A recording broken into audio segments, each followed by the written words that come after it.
नमस्ते dear viewers. आज के इस वीडियो में हम लोग एक छोटा सा क्वेश्चन लेंगे जीरोथ लॉ ऑफ थर्मोडायनामिक के रिगार्डिंग।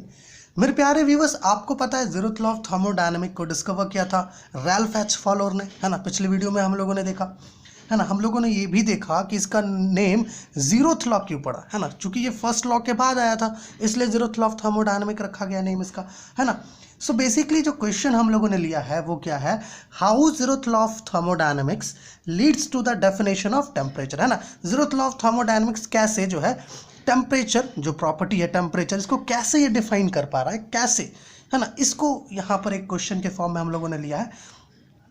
तो बेसिकली इसके लिए हमें समझना ये होगा कि जीरोथ लॉ ऑफ थर्मोडायनामिक्स आखिर कहता क्या है ना। जीरोथ लॉ ऑफ थर्मोडायनामिक ये कहता है कि अगर दो सिस्टम, है ना, सेपरेटली तीसरे सिस्टम के साथ थर्मल इक्विलिब्रियम में हो, है ना, तो वो तीनों सिस्टम एक साथ क्या होते हैं, थर्मल इक्विलिब्रियम में होते हैं। ओके, अब बात यहाँ पर ये आती है मेरे प्यारे व्यूअर्स कि ये पता कैसे चल रहा है कि दो सिस्टम जो है थर्मल इक्विलिब्रियम में है तीसरे सिस्टम के साथ, है ना। सेपरेटली ही कैसे पता चल रहा है ना। ऑब्वियस सी बात है, ये पता करने के लिए हमें कुछ प्रॉपर्टी की आवश्यकता होगी, जो प्रॉपर्टी ये डिटरमाइन करे कि भैया हीट जो है किधर फ्लो कर रहा है, किस डायरेक्शन में फ्लो कर रहा है ना।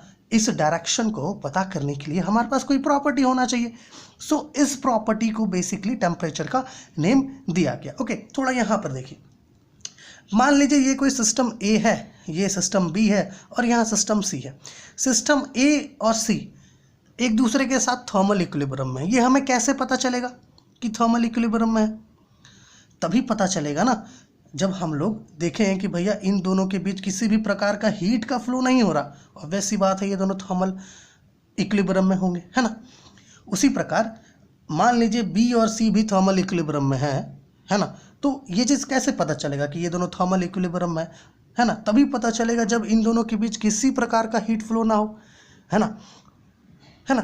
तो बेसिकली टेम्परेचर क्या है, एक प्रकार का प्रॉपर्टी है जो हमें बेसिकली बताता क्या है, ये बताता है कि भाई हीट जो है ना फ्लो कर रहा है या फिर नहीं। या फिर आप ऐसा कह सकते हो कि बेसिकली टेम्परेचर हमें ये बताता है कि बॉडीज़ जो है ना थर्मल इक्विलिब्रियम में है या फिर नहीं। ओके, सो यहाँ से जो है टेम्परेचर का डेफिनेशन निकला कि भाई बेसिकली टेम्परेचर जो एक प्रकार से प्रॉपर्टी है जो फ्लो ऑफ हीट, है ना, हीट के फ्लो का डायरेक्शन को हमें बताता है। ओके, है ना। तो जनरली जो हीट फ्लो का डायरेक्शन है उसी को जो है टेम्परेचर का नेम दिया गया है। ओके, और इसका जो स्टेटमेंट फॉर्म में आप कैसे इसका आंसर लिख सकते हो वो आपको डिस्क्रिप्शन में मिल जाएगा। ओके, जो नीचे डिस्क्रिप्शन है वहाँ पर आपको मिल जाएगा। और इसके पहले जो हम लोगों ने जीरोथ लॉ ऑफ थर्मोडायनामिक को डिस्कस किया है ना, वो भी आप देख पाओगे, उसका भी लिंक आपको नीचे डिस्क्रिप्शन में मिल जाएगा।